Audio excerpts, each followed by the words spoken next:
Hare Krishna Mataji, start చేయండి మాతాజీ. హరే కృష్ణ. కాశ్యపాన్వయ సంజాతం నారాయణ పదాశ్రితం శ్రీమన్నారాయణం వందే యతీశ్వర శ్రియాజుషం. ఓం అస్మద్గురుభ్యో నమః. నీళాతుంగస్తనగిరితటీ సుప్తముద్బోధ్య కృష్ణం పారార్థం స్వం శ్రుతిసరసిద్ధమధ్యాపయంతి స్వోచ్ఛిష్టాయాం సృజనిగళితం యా బలాత్కృత్య భుంక్తే గోదా తస్యై నమైదమిదం భూయ ఏవాస్తు భూయః. ఈరోజు గోదాదేవి 22వ పాశ్రానికి తీసుకొచ్చింది.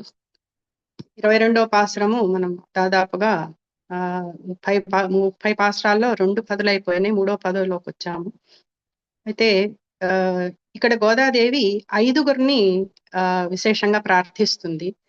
ఒకరు శ్రీకృష్ణుడు, కృష్ణుణ్ణి మనసులో తలుస్తుంది, వటపత్రసాయిని సేవిస్తుంది. వెంకటాపతికి చెప్పింది, నన్ను రంగనాథుణ్ణి చేర్చవయ్యా అని. 4వది తిరుమాలిన్ సోలై అని చెప్పి ఒక మధురై దగ్గర ఒక దివ్యదేశం ఒకటి ఉంది. అక్కడ సుందరబాహు పెరుమాళ్ళు అని ఉంటారు. వారి దగ్గర మొక్కింది, పాయసం సమర్పిస్తాను అని. అది తర్వాత రామాంజులు వారు ఇచ్చారు ఆవిడ తరఫున.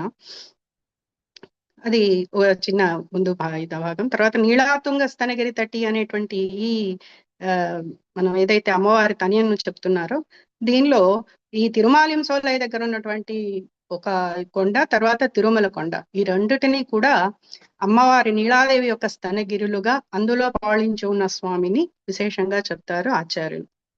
అయితే నిన్నటి పాశ్రంలో మనము భగవంతుడి సన్నిధానానికి నెమ్మదిగా చేరుకున్నాము. ఆయన గొప్పతనము, ఆయన కళ్యాణ గుణాలన్నీ మనకు తెలియాలి అని నిన్నటి పాశ్రంలో అనన్య గతిత్వం గురించి వివరించింది గోదమ్మ. అంటే అనన్య గతిత్వం అంటే ఏంటంటే, నీవు తప్ప మాకు వేరొక గతి లేదు, అన్యథా శరణం నాస్తి, నీకే మేము శరణం చేస్తున్నాము అని తెలియచేయడం. అంటే ఆయన శ్రీచరణాలని మనం ఆశ్రయించాలి, వాటిని కీర్తించాలి. ప్రపంచాన్నంతటినీ శాసించగల భగవంతుడు మనలాంటి సామాన్యుల కోసం కూడా దిగి వస్తాడా అంటే దిగి వస్తాడు. ఆయన ఎలా అంటే అక్షామూర్తి రూపంలో దిగి వస్తాడు. విష్ణు సహస్రనాభంలో దుర్లభ దుర్గమహ అన్నారు కదండి. మరి ఆయన కష్టం కదా దిగి రావటం అంటే. అవును, ఆయన దుర్లభుడు దుర్గముడే. ఎవరికి? శత్రువులకి. అలా దుర్యోధనాథులు ఆయన్ని సభలో కట్టేయాలని చూస్తే కనీసం వాళ్ళకి అందను కూడా అందల. అదే తర్వాత అదే విష్ణు సహస్రనాభంలో సులభ సుహృత సిద్ధ అంటారు. అంటే దొరుకుతాడు ఆయన, మనకి సులభంగా దొరుకుతాడు. అంటే ఎలా దొరికాడు? యశోదమ్మకు దొరకలేదండి, తాడుతో ఆవిడ కట్టేస్తే దామోదరుడు అయ్యాడు కదా. అలాగా ఆయన సులభుడు కూడాను. భక్తి కలిగిన వారికి సులభుడై ఉంటాడు, భక్తి ప్రేమ లేని వారికి ఊహకి కూడా ఆయన అందడు ఉన్నాడని కూడా తెలియదు. అలాగే 33 కోట్ల మంది దేవతలకు అధిపతి ఉండి అంతమందిని ఎలా కాపాడాడో అలాగే మనల్ని కూడా కాపాడుతాడు అనే విశ్వాసం మనకుంటే అక్షామూర్తిగా మన దగ్గరకు వచ్చి మనకి సేవించుకునే భాగ్యాన్ని ఆయన కల్పిస్తాడు. మనం ఏది నివేదిస్తే, అంటే ఫలం పత్రం పుష్పం తోయం అన్నారు కదా, అలా ఏది ఇస్తే అది తీసుకుంటాడు. ఏమంటే ఈరోజు కొంచెం మాకు పనుంది స్వామి, నువ్వు త్వరగా అర్చన చేసేస్తాము నీకు ఈ రోజు అంటే సరే అంటాడు. మనం మన పనులను బట్టి ఆయనకు అర్చన చేస్తాం, నివేదన చేస్తాం, మన పని కోసం పరిగెడుతూ ఉంటాం. అంత సులభుడు మన స్వామి. అయితే భగవంతుడు అంటే ఎవడు అంటే ఎవడైతే సకల లోకాల్ని శాసించాడో, ఎవరైతే అన్నిటికన్నా పరుడై ఉన్నాడో, ఎవడైతే పెద్దవాడై ఉంటాడో, ఎవడు అతి చిన్నవాడే సులభుడై మన దగ్గరికి వస్తాడో ఆయనే భగవంతుడు. వచ్చాడు కదా రామకృష్ణ అవతారాలు తీసుకొని ఆయన మన మధ్యకు వచ్చి మామూలు జనులతో సామాన్యంగా ఆయన తిరిగాడు. ఎవరి కోసం? సర్వధర్మాన్ పరిత్యజ్య మామేకం శరణం వ్రజ అహం తాసర పాపేభ్యో మోక్షయిష్యామి మా శుచః అన్నాడు కదా. మేము ఏదో అవి కావాలి ఇది కావాలి అని అడగడానికి నీ దగ్గరికి రాలేదు, మాకా ఇతర కోరికలు ఏమీ లేవు, నీ చరణాలను ఆశ్రయిస్తున్నాము, నిన్ను శరణ వేడుతున్నాము స్వామి అన్నారు. మరి ఇతరులు కానీ ఇతరుల సాధనాలను కూడా మేము ఆశ్రయించట్లా, నువ్వే మా సాధనం, నిన్నే ఆశ్రయించాలి. మేము ఏదైనా ప్రయత్నం చేసి నీ దగ్గరికి రావాలి కూడా అనుకోవడం లేదు. మేము నువ్వే నీ దగ్గరికి తీసుకొచ్చుకోవాలి అంటే దాన్ని స్వస్వరూప జ్ఞానం అని వివరిస్తారు పిళ్ళై లోకాచార్యులు. దాన్ని ఈ శరీరంలో నేను ఉన్నాను నీ వల్లనే, నీ సేవ కోసమే అని తెలుసుకోవడమే స్వస్వరూప జ్ఞానం. నేను ఎందుకు వచ్చాను ఇక్కడికి అని తెలిస్తే అన్ని నేనే చేస్తున్నాను అనేటువంటి స్వాతంత్రం మనకి పోయి మనం భగవానుని మీద ఆధారపడతాం. తర్వాత ఈరోజు పాసురం చిత్రకవి ఆత్రేయ గారి రచన. సుందర విశాల మహాపృథివినేలు రాజులు అభిమాన భంగమై నీ పర్యంకము చేరి శరణు వేడు లీల అంతరము చేరితిమి ఆదరింపుము స్వామి సిరిమువ్వ అరవాయి చందమ్మి విరులవలే కెంజాయ కందోయి కరుణా కటాక్షముల సూర్యచంద్రులు కలసి ఉదయించినటుల రెండు నేత్రముల నిండుగా చూచిన మాసాపకర్మములు మటుమాయమగును జగతికే మంగళము కూర్చుమన శ్రీవ్రతము அங்கண்மா జ్ఞానలత్తర్షర్ అభిమాన భంగమాయ్ వందు నిన్ పళ్ళి కట్టిల్ కీళే అంటారు. అంటే మా అభిమానాన్ని వదిలిపెట్టేసి సుందర విశాల బాహు అయి ఉన్నటువంటి మహాపృథివినంతటిని ఏలిన రాజులు శూన్యులై వచ్చి నీ దగ్గర ఎలా చేరారో అలా మేము ఆ అభిమానాన్ని వదిలి నీ దగ్గరికి చేరాము, నీ అంచం చుట్టూ చేరాము అని చెప్తున్నారు ఇక్కడ. అయితే ఇక్కడ ఏంటంటే జీవుడు కర్మవశమున పరమాత్మకు దూరం అయిపోయాడు. జీవుణ్ణి పరమాత్మని కలిపే విధానమే ఈ వ్రతం యొక్క విశేషం. సో అది ఇక్కడ నీకు దూరంగా ఉంటే అంటే శత్రువులు లాంటి వారు నీ బాణపు దెబ్బలు ఎక్కడ తగులుతాయో అని భయపడి వాళ్ళందరూ వచ్చి నీ వాకిటి దగ్గర పడిగాపులు పడుతున్నారు గుంపులు గుంపులుగాను అంటుంది. అయితే నిన్ను ఆశ్రయించిన వాళ్ళకో నీ దగ్గర ఎటువంటి బాధ ఉండదు. నువ్వు చక్కగా వాళ్ళని చూసుకుంటావు. కాకాసురుడు, కాళీయుడు వీళ్ళందరినీ నువ్వు ఆదరించావు కదా, వాళ్ళు ప్రాణరక్షణకు వచ్చారు. మరి మేము మా ప్రాణాలు నీ చేతిలో ఉన్నాయి. మా ప్రాణం ఉన్నంత వరకు నీకు మేము సేవ చేస్తూనే ఉంటాము, చేస్తూనే ఉండాలి. ఒకసారి శ్రీరాముడు పట్టాభిషేకం అయిన తర్వాత లక్ష్మణ స్వామికి చెప్పాట, నీకు యువరాజు పట్టాభిషేకం చేసి రాజ్యం ఇస్తాను అని. అంటే నువ్వు ఇచ్చే రాజ్యం నాకెందుకయ్యా, నీ పాదాలు అనే 2 రాజ్యాలు నా దగ్గర ఉన్నాయి, అవి చాలు నాకు అన్నాడట లక్ష్మణుడు. అలాంటి లక్ష్మణుడు లాంటి వాళ్ళం కావాలి మనం. భౌతిక ప్రపంచంలో చాలా జంతువులకి, స్థావరాలకి జ్ఞానం ఉండదు. మనకి జ్ఞానం అనేటువంటి ఒక తెలివి ఇచ్చాడు భగవానుడు. కనుక శ్రీమన్నారాయణ చరణం శరణం ప్రపంచే అంటూ నీ సేవా కైంకర్యాన్ని మాకు ప్రసాదించు స్వామి అని అడుగుతున్నారు ఇక్కడ గోదా గోపికలు. మనం ఈ మాత్రం నామం అనుకోగలుగుతున్నాము అంటే ఇదంతా భగవంతుడి కృపే కదా. బహునాం జన్మనామంతే అన్నట్టు ఎన్ని జన్మలు ఎత్తామో. ఆయన విభవావతారాల్లో వచ్చినప్పుడు కూడా ఆయన తప్పించుకొని జారిపోయి ఉంటాం బహుశా, అందుకే ఇప్పుడు జన్మ ఎత్తాల్సి వచ్చింది. ఎన్ని యుగాలు తప్పించుకు తిరిగామో మనల్ని వదలకుండా ఎప్పటికైనా మనం బాగుపడకపోతామా అని ఆయన ఇప్పటికీ కరుణించాడు. మొదటి పుట్టిన రోజున తల్లి తండ్రి తమ పిల్లల్ని ఎలాగైతే చక్కగా అందంగా తయారు చేసి, అయితే వాళ్ళకేమి తెలియదు, వాళ్ళ మొదటి పుట్టినరోజు అని తెలియదు, వాళ్ళకి ఎటువంటి ఇది ఉండదు. కాకపోతే ఏవో మంచి మంచి బట్టలు వేసి వాళ్ళని ఇబ్బంది పెట్టేసి కూర్చోబెట్టి తల్లి తండ్రి సంతోషిస్తూ ఉంటారు. అలాగా భగవంతుడు మనల్ని కూడా తయారు చేసి పంపించి ఎప్పుడైనా వీడు ఒక నామం పలకపోతాడా, ఒక నారాయణ అంటే మా 10% మార్కులు వేసి ఇలా ఇలా నెమ్మదిగా మనలో వచ్చే మార్పుల్ని కూడా చూస్తూ ఆయన సంతోషిస్తూ ఉంటాడనమాట. మనం భగవంతుని గురించి తెలుసుకునే పురాణాలు, ఇతిహాసాలు, సాధువులు, గురువులు, భగవద్భక్తులను మనకు పరిచయం చేస్తాడు. మనం ఆయన తోల్లోకి వెళ్ళటం మొదలు పెట్టాము అంటే, ఆయన వైపు తిరిగాము అంటే మనకి ఇవన్నీ కూడా ఆయన పరిచయం చేస్తాడు. పరిచయం చేసి ఆయన దగ్గరకి చేర్చుకునే ప్రయత్నాన్ని చేస్తాడు. అభిమాన భంగమాయి అంటుంది ఇక్కడ ఆండాళ్ తల్లి. ఇక్కడ అభిమానం అనేది దేహాభిమానం. మనం ఎంతసేపు నేను, నాది, ఇదంతా నాదే, ఇల్లు నాది, చుట్టూ ప్రాకారం నాది, ఇక్కడ నేనున్నాను అని మనం అభిమానంతో ఎప్పుడూ ఉంటాం కదా. ఆ అభిమానం భంగమాయి అది వదులుకొని వస్తున్నామని చెప్తోంది. అయితే 13వ అధ్యాయం భగవద్గీతలో దేహదారి గుణాలలో మొట్టమొదటిదే అమానిత్వం, అంటే వినమ్రత, అంధవిత్వం, గర్వరాహిత్యం. ఈ 2 గురించి కూడా భగవానుడు మనకి వివరించాడు. అందుకని ఈ లౌకికమైన అభిమానాలని వదిలి నీ అంత అభిమానంతో వచ్చాం. ముఖ్యంగా మనకి లోకంలో 1 విద్య, 2 పదవి, 3 ధనం, 4 వంశం. ఈ 4 పట్టుకున్నాయి అనుకోండి అభిమానాలు, అసలు వదల్చడం చాలా కష్టం. రకరకాల అహంకారాలతో నిన్నే లేకుండా చేయాలనుకున్నారు చాలా మంది, వాళ్ళందరూ ఓడిపోయి వచ్చారు నీ సన్నిధికి. అందుకని ఈ భౌతిక ప్రపంచానికి మనం వచ్చాము అంటే మనం ఏం తెచ్చుకోలే. ఈ ఇల్లు, వాకిలి, భార్య, భర్త, పిల్లలు ఇవంతా కూడా నా ఆది మనకు లేని ఆధిపత్యాన్ని మనం ఇక్కడ చలాయిస్తున్నాం. మనం ఎప్పుడైతే అంటే ఒక అద్దె ఇంట్లో ఉండి మనం ఎలా ఆధిపత్యం చలాయిస్తే ఊరుకుంటారా ఓనరు, అట్లాగా మనం వచ్చి ఇక్కడ ఆధిపత్యం చలాయిస్తున్నాం. ఎప్పుడైతే లౌకిక విషయాల మీద ప్రేమ మనకు అధికమైపోతుందో అది చాలా కష్టం అండి వదులుచుకోవడం. అదే విభీషణుడు అదే చేశాడు. రాజ్యం, సంపద, భార్య, పిల్లలు అందరినీ వదిలి వచ్చి శ్రీరాముడిని శరణు వేడాడు. అప్పుడు ఆయన ఏం చేశాడు? సకృదేవ ప్రపన్నాయ తవాస్మితి త్యాచతే అభయం సర్వభూతేభ్యో దదామేతత్ వ్రతం మమ అన్నారు రాముల వారు రామాయణంలో. నేను నీ వాడిని అని ఒక్కసారి శరణు వేడితే అన్ని భయాల నుండి నీకు రక్షణ కల్పిస్తాను. ఇది నా వ్రతం, ఏతద్ వ్రతం మమ, ఇది నా వ్రతం అని చెప్పాడు శ్రీరాముడు. అట్లా అన్నిటినీ వదిలేసి వచ్చిన విభీషుణ్ణి ఆయన కాపాడి, అందరూ ఒప్పుకోలేదు, శత్రువు వస్తున్నాడు కాబట్టి ఆయన్ని శరణివ్వద్దు అన్నారు. అయినా సరే ఆయన్ని కాపాడి తర్వాత ఆయనకి మళ్ళీ తిరిగి రాజ్యం వచ్చేటట్టు, ఆ రాజ్యంలో ఉన్న మలినాలన్నీ తొలగించి ఆయనకి రాజ్యం వచ్చేటట్టు భార్యా పిల్లలు అన్ని బాధ్యత తనే తీసుకొని ఇచ్చాడు. అలాగే గజేంద్రుడికి మోక్షం ఇవ్వలేదండి, అలాగే గజేంద్ర మోక్షం కూడా ఇచ్చాడు. ఎవనిచే జనించు జగమెవ్వను, ఆయనేమో పేరు పెట్టి పిలవలేదు, ఏ దేవతల్ని పిలవలేదు.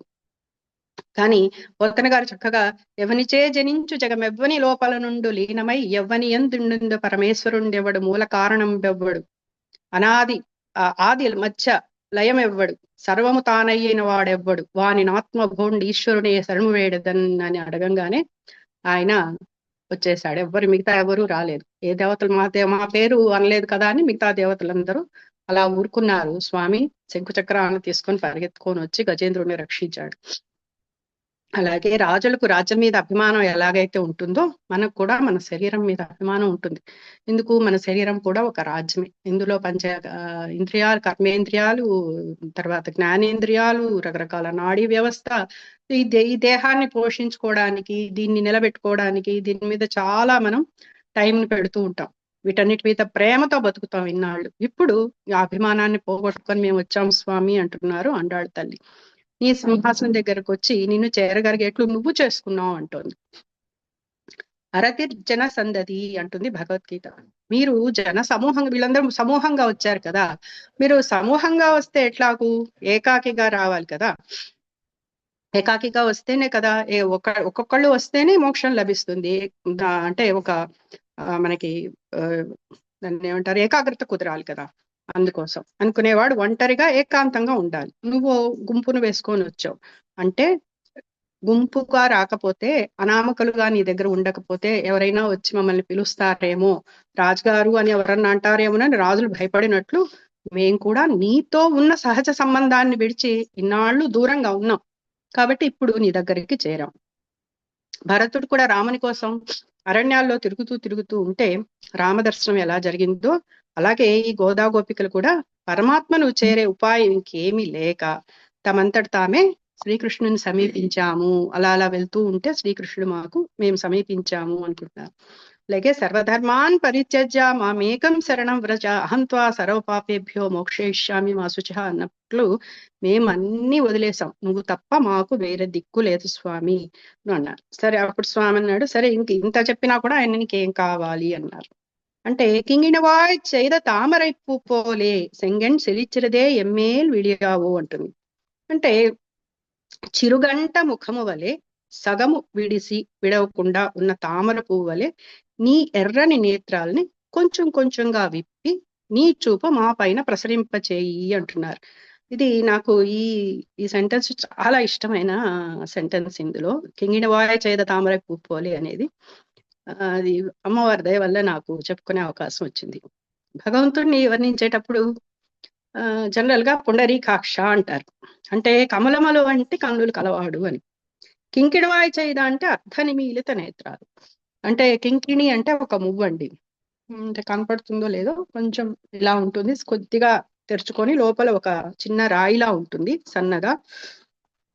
దాన్ని అంత చాలా అంటే మనం చూస్తే కొంతమంది నిద్రపోతున్నప్పుడు కొద్దిగా కళ్ళు తెరిచి నిద్రపోతుంటారు, అలా ఉంటుంది. మువ్వ గుండ్రంగా ఉంటుంది, అది నల్లగా బయటికి కనపడుతూ ఉంటుంది. అలా తెరుచుకోవాలి స్వామి అని వాళ్ళు చెప్తున్నారు. అలాగే కమలం లోపల, అయ్యో కింకిణవాయి అని ఒక లోహంతో పోల్చామే స్వామిని అని ఇప్పుడు ఒక పువ్వుతో పోలుస్తున్నారు.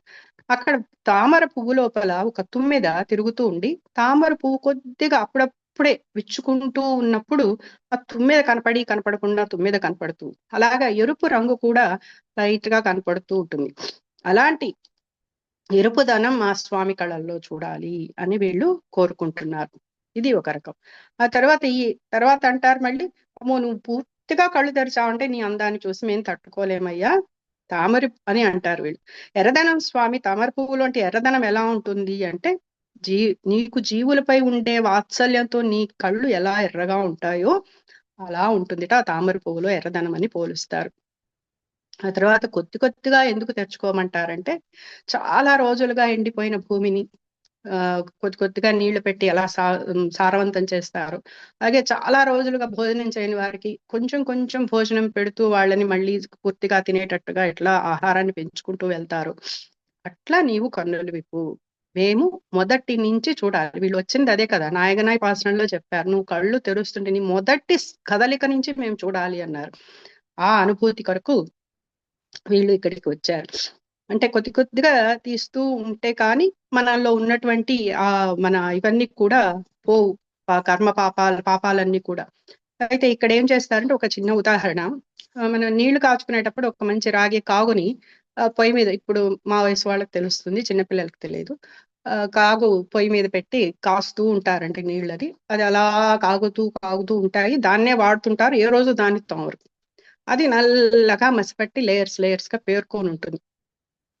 అట్లా పట్టినవి మా కర్మలన్నీ కూడా మమ్మల్ని పట్టుకొని ఉన్నాయి. అది గట్టిగా తోమి ఏదన్నా పెట్టి కొట్టి తీద్దామా అంటే చిల్లు పడిపోతుంది. అందుకని దాన్ని చిన్నగా నిదానంగా తోమితే ఎప్పటికో అది రాగో ఇత్తడో బయటపడుతుంది. అలాగా మమ్మల్ని కూడా నువ్వు చిన్నగా కొద్దిగా కళ్ళు తెరుస్తూ మాపై చూపు ప్రసరిస్తూ మాలో ఉన్న పాపాలని చిన్నగా ఒక్కొక్కటిగా తీసేసేయి అని చెప్తున్నారు. అంటే ఇక్కడ అకించనత్వం అంటారు, అంటే మాదేమి లేదు అంత నువ్వే చూసుకోవాలి అని ఆయనకి శరణ వేయటం.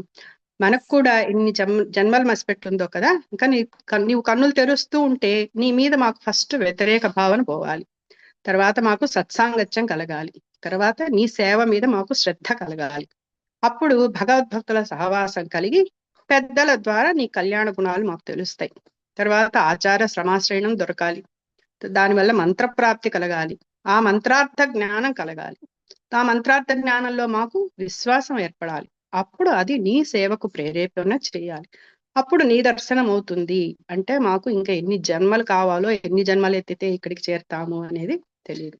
అదే నీవు అలా కొంచెం నువ్వైతే అర్ధనిమీలిత నేత్రాలతో కొంచెం నీ చూపు మా మీద ప్రసరించిందా, ఇప్పుడు మేము ఈ పైన చెప్పిన కష్టాలేవి పడక్కర్లేదు, మాలో నీ భావాలన్నీ ఒక్క క్షణంలో పోయి కృష్ణ నిన్ను తప్ప మాకు కోరదగింది ఏమీ లేదు అనేటువంటి విశ్వాస దశలోకి వెళ్ళి అప్పుడు నీ కన్నులు పూర్తిగా తెరిచి మమ్మల్ని చూడు, మా అందరి పక్షాన గోదాదేవి అని. తర్వాత ఇంకొక భావన కూడా ఉంటుంది ఇందులో, దోషాలు ఆయన ఒక్కసారిగా కళ్ళు తెరిచి చూస్తే మనలో దోషాలన్నీ ఎక్కడ కనపడతాయో అని కొంచెంగా ముందు మా దోషాలను కూడా నువ్వే పోగొట్టి తర్వాత పూర్తిగా మమ్మల్ని చూడు అని చెప్తున్నారు. తింగళం ఆదిత్యున్ మెళుందార్ పోల్ అంగన్ రన్నుం కొండు ఎంగళ్ మేల్ నోక్కోదియే ఎంగళ్ మేల్ చాపం ఇళిందు ఏలోర్ ఎంబావాయ్. సూర్య చంద్రుడు కలిసి ఉదయించినటువంటి నీ రెండు నేత్రాలు చూసావంటే ఆ రెండు నేత్రాలతో మా పాప కర్మలన్నీ అయితే తింగళం అంటే చంద్రుడు, ఆదిత్యన్ అంటే సూర్యుడు, ఆ సూర్య చంద్రులతో ఇక్కడ పోలిక చెప్తున్నారు. అంటే స్వామి అంటే బాగుంటుందండి, ఒక కన్ను సూర్యుడిగా ఒక కన్ను చంద్రుడిగా ఉంటే, అలా కాదు ఇక్కడ అర్థం. నీ కన్నుల నుంచి వచ్చే కాంతి ఎలా ఉంటుంది అంటే సూర్యుడంత తేజస్సు ఉండాలి, అలా అని వేడిగా ఉండకూడదు, చంద్రుడంత చల్లటి చూపు ఉండాలి. పురుష సూక్తంలో చెప్పినట్లుగా చంద్రమా మనసోచాత చక్షో సూర్యో అజాయత అని చెప్పినట్టు పరమాత్మ మనసు నుండి చంద్రుడు పుట్టాడు, కంటి నుంచి సూర్యుడు పుట్టాడు, అంటే మనసంతా చల్లగా ఉండాలన్నమాట.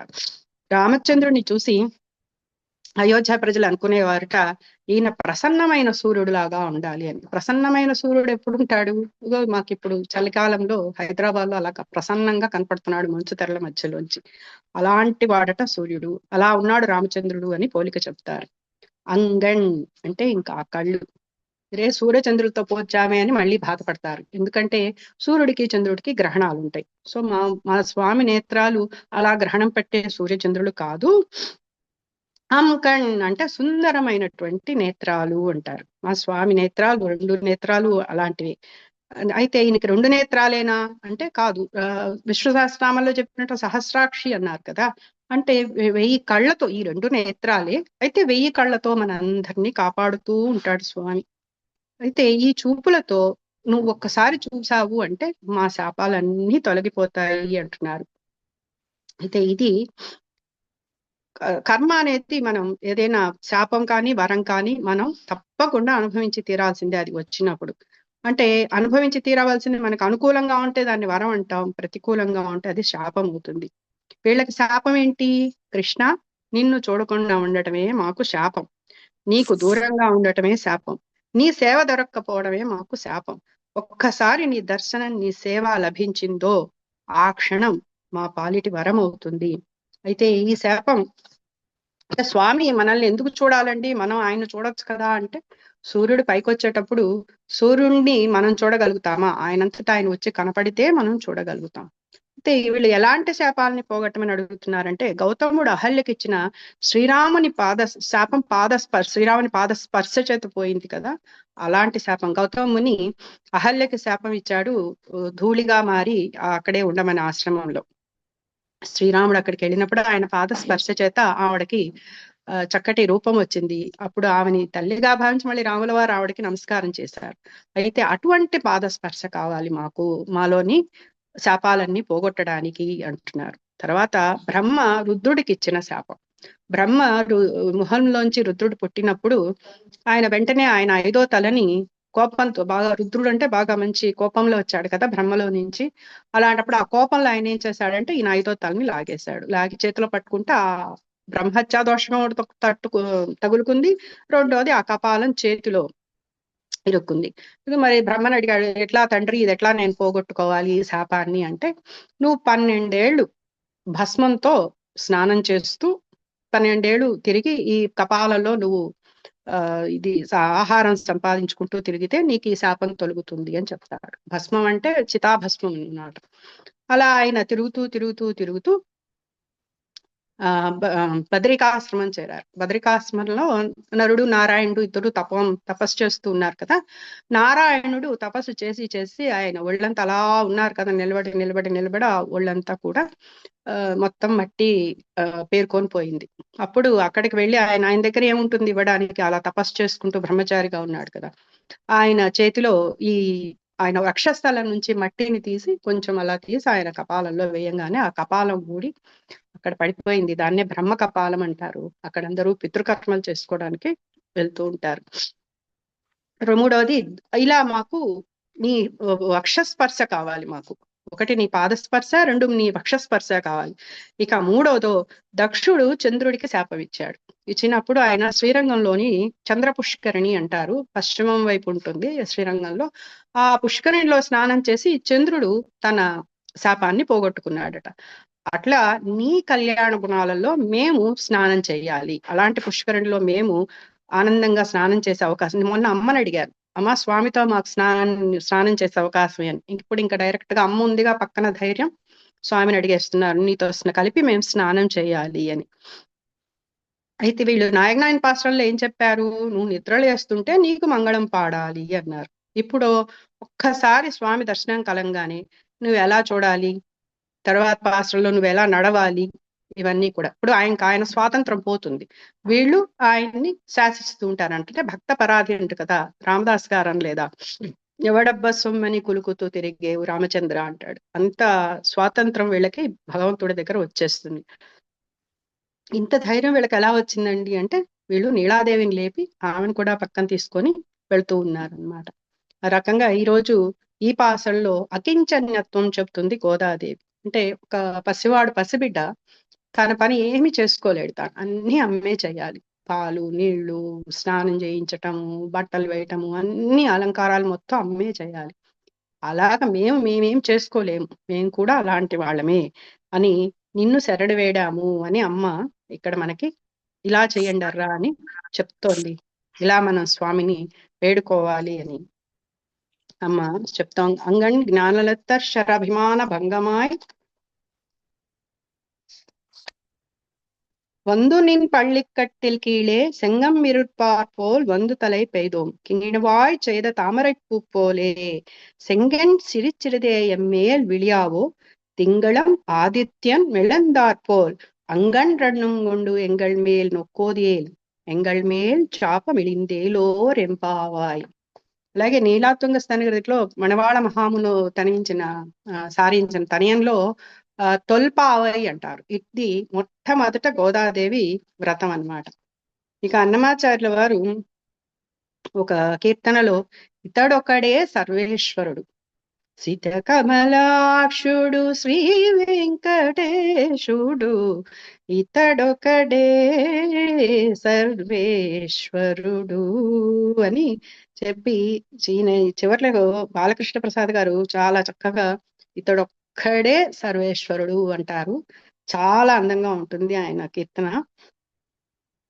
పరమయోగులకు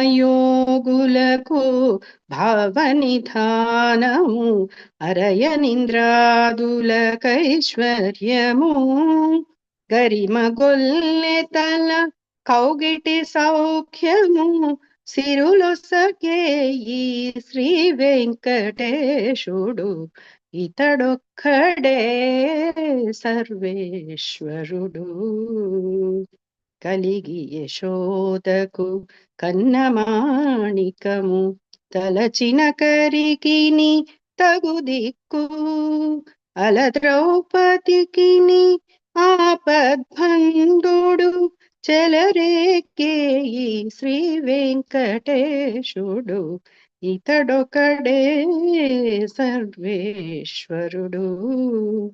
తగిలిన మునులకు తపముల సత్ఫలము ముగురు వేల్పులకు మూలము ఒగినల మేల్మంగ కొనరిన పతీతడు జిగిమించిన ఈ శ్రీ వెంకటేశుడు అని ఆయన తప్పితే మనకు వేరే దిక్కు లేదు అని కూడా అన్నమాచార్యుల వారు ఇతడొక్కడే సర్వేశ్వరుడు అనేటువంటి అకించనత్వాన్ని ఆయన కూడా చూపించారు. ఆయన తప్పితే మనకు వేరే దిక్కు లేదు. ఆండాళ్ తిరువడిగలే శరణం. కర్కటే పూర్వ ఫల్గుణ్యాం తులసికానానోద్భవాం పాండే విశ్వంబరాం గోదాం వందే శ్రీరంగనాయకి. హరే కృష్ణ. ఇంకా ఉంది మాతాజీ, 8 minutes వరకు ఉంది. ఏమన్నా ఉందా కవర్ చేసి? అనగానే మనకి శ్రీమద్ భాగవతంలో కుంతి స్థుతిలో ఒక ముఖ్యమైన శ్లోకం మనకి గుర్తొస్తుంది. And just read out that శ్లోకం. జన్మైశ్వర్య శృతశ్రీభి ఏధమాన మద పుమాన్. ఇందాక మాతాజీ కూడా అభిమానము, మనకుండే అభిమానాల గురించి చెప్పారు. కుంతీదేవి కూడా అదే ప్రార్థిస్తుంది శ్రీకృష్ణుని. జన్మైశ్వర్య శృతశ్రీభి ఏధమాన మద పుమాన్ నైవార్హతి అవిధాతుం వై త్వాం అకించన గోచరం. త్వాం అకించన గోచరం అని చెప్పారు. అంటే మనది ఏది కాదనుకునేది దీని గురించి చెప్పారు మాతాజీ కూడా.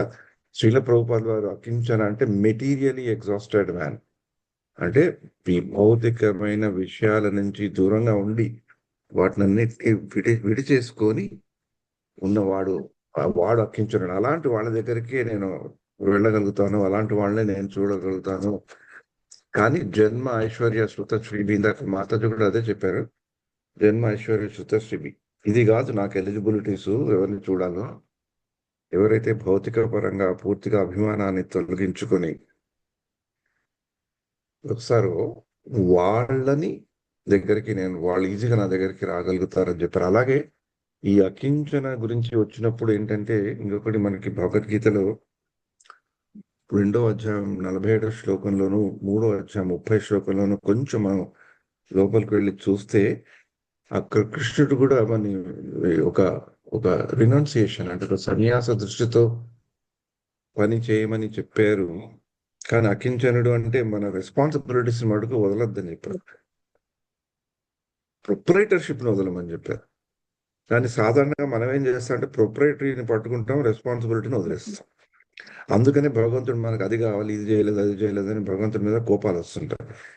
కానీ ఆ ప్రొప్రైటర్షిప్ అంటే ప్రొప్రైటర్షిప్ అంటే తెలుగులో ఏం చెప్పాలంటే ఎగ్జాక్ట్ వర్డ్ నాకు తెలియట్లేదు, గుర్తురావట్లేదు. అనేవి ప్రొప్రైటర్షిప్ ని మర్చిపోకూడదు. భగవంతుడు ఇది ప్రొప్రైటర్, కానీ ప్రొప్రైటర్షిప్ ని వదులుకోవాలి, రెస్పాన్సిబిలిటీని పట్టుకుంటే అప్పుడు మనకి అకించనత్వం అనేది బాగా అర్థమవుతుందని భగవద్గీతలో శ్రీకృష్ణుడు మనకి బాగా చెప్పారు. అంటే అక్కడ అకించనుడు అనే పదం వాడకుండా అర్జునుడు కూడా అకించనుడు అమ్మనే చెప్పాడు భగవంతుడు. రెస్పాన్సిబిలిటీ ప్రొప్రైటర్షిప్ వదిలేస్తే రెస్పాన్సిబిలిటీ పట్టుకోవాలి. అలా ఇందాక మీరు చెప్పిన చాలా బాగుంది మాతాజీ, చాలా చక్కగా సరళంగా అర్థమయ్యేటట్లు ఈ భావాన్ని బాగా మీరు చేశారు. థ్యాంక్స్. హరే కృష్ణ హరే కృష్ణ కృష్ణ కృష్ణ హరి హరి, హరే రామ రామ రామ హరి హరి. మిమ్మల్ని చూస్తుంటే ధర్మరాజు ప్రభు మీరు ట్విన్స్ లాగా కనబడతారు. హరే కృష్ణ హరే కృష్ణ. కృష్ణ. హరే కృష్ణ. అట్లాగే అంటారు. ప్రొప్రైటర్షిప్ అంటే స్వామిత్వం. స్వామిత్వం.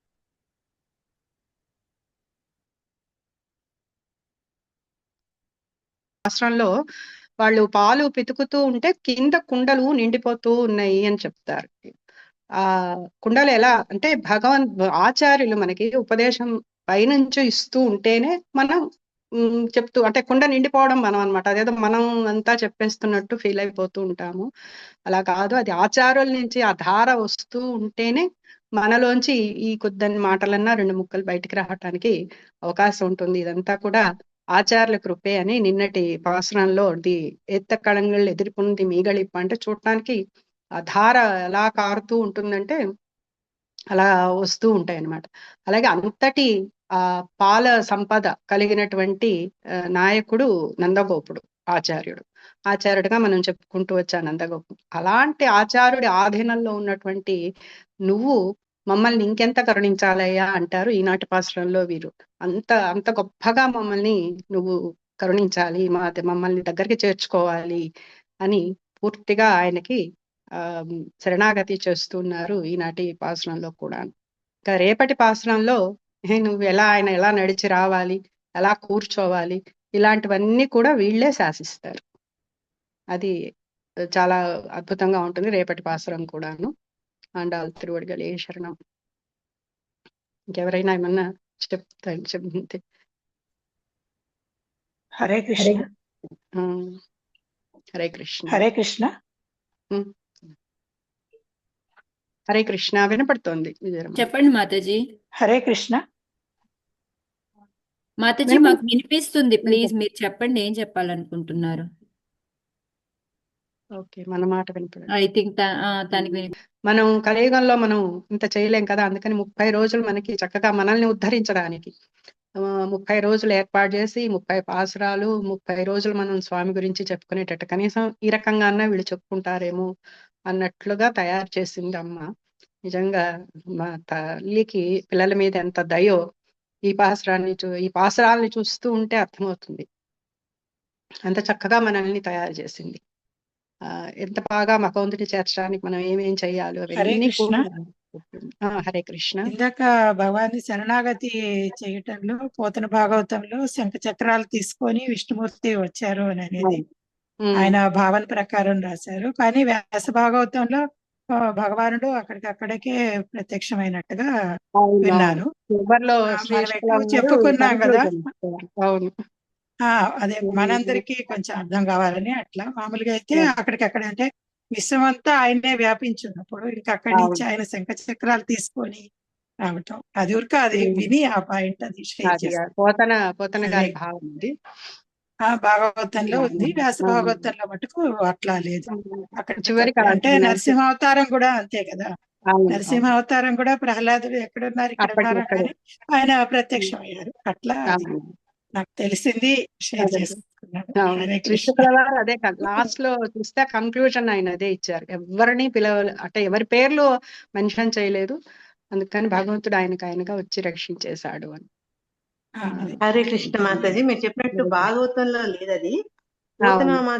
పోతన గారు ఏంటంటే ఆయన భావకత్వంతో స్వామి ఆత్మత్రాణ పారాయణత్వం ఎంత ఉంటుందంటే ఆ గజేంద్రుని కాపాడాలన్న ఆత్రంతో అమ్మకు గాని వాహనాలు కాని ఆయుధాలు కాని వేటిని కూడా తెరించకుండా వెంబడి అనమాట అంటే బిడ్డ ఎప్పుడైతే కష్టాలు ఉంటే తల్లి ఏది ఆలోచించకుండా ముందుకు ఎలా దూకుతుందో ఆ రకంగా స్వామి వచ్చాడని చూపేందుకని ఆ రకంగా చెప్పారు అనిపిస్తుంది. శ్రీకింగ్ చెప్పాడు, శంకు చక్రం ధరించాడు. ఇవన్నీ ఏంటంటే మన భావకత్వంతో ఆయన విజువలైజ్ చేసి ఇచ్చిన శ్లోకం పోతున్నది. శ్రీమద్ భాగవతంలో అది అంతగా వివరించడం జరగలేదు. అదే ఇంకొకటి ఏంటంటే కృష్ణ మాతాజీ వివరించకపోయినా చెప్పండి. ఇప్పుడు నరసింహావతారం వీటన్నిటి కూడా అప్పటికక్కడే ప్రత్యక్షం అయ్యారు అనేది మనం విన్నాం కదా భాగవతంలో. యా విశ్వం అంతా ఆయనే వ్యాపించి ఉన్నారు భగవానుడు అన్నప్పుడు. అంటే ఇది ఆయన భావం మనకి అందరికీ అర్థమయ్యే రీతిలో పోతన గారు రచించారు. ఊరికే నేను మనకి విన్నది రెండు- వ్యాస భాగవతంలో ఇలా విన్నానని చెప్తున్నాను మాతాజీ, అంతే. Correct correct correct. హరే రెండు కృష్ణ. రెండు మనం ఇక్కడ డిస్కస్ చేసింది. ఒకటి భక్తుల యొక్క స్వామి మీద ఉండే ఆధిపత్యము, తర్వాత భగవంతుడు భక్తులకి ఏ రకంగా వెంటనే రెసిప్రొకేట్ అవుతాడు అనేది చూపించేందుకు మనకి ఇట్లా కనిపిస్తుంది. యా సెకండ్ ఏంటంటే ఈ సుందర బాహు పెరుమాళ్ళ గురించి మన మదురై దగ్గర ఉన్న వైష్ణవ క్షేత్రంలో అదొకటి. అయితే అమ్మవారు ఆయనకు అమ్మ ఆయనకు కూడా పాయసం చేస్తానంటారు, కానీ స్వామిలో ఐక్యమవుతారు కాబట్టి రామానుజుల వారు ఆమెను సోదరిగా భావించి ఆయన 108 గంగాళాల్లో ఆయన స్వామికి ఆఫర్ చేస్తారు అని చెప్తారు ఆచార్యులు. కోయిల్ అన్నాన్ని అని పిలుస్తారు. 27వ పాత్రలో వస్తుంది, అందుకని నేను టచ్ చేయటం ఎందుకంటే టచ్ చేయలేదు. అంటే ఇప్పుడు మళ్ళీ మర్చిపోకుండా ఉంటుంది మనకు, అంతే. కోయిల్ అన్నాన్ని అని పిలుస్తుంది, అన్నా అని అమ్మవారు మా చేసొచ్చాను నీ మొక్కు తీర్చొచ్చాను అంటే కోయిల్ అన్నాన్ని అంటుంది, అంటే అన్నా అని పిలుస్తుంది. హరే కృష్ణ. హరే కృష్ణ. చాలా బాగా చెప్పావు అనురాధ. అన్నమాచార కీర్తనలతో సహా చాలా బాగుంది. హరే కృష్ణ. హరే కృష్ణ మాతాజీ.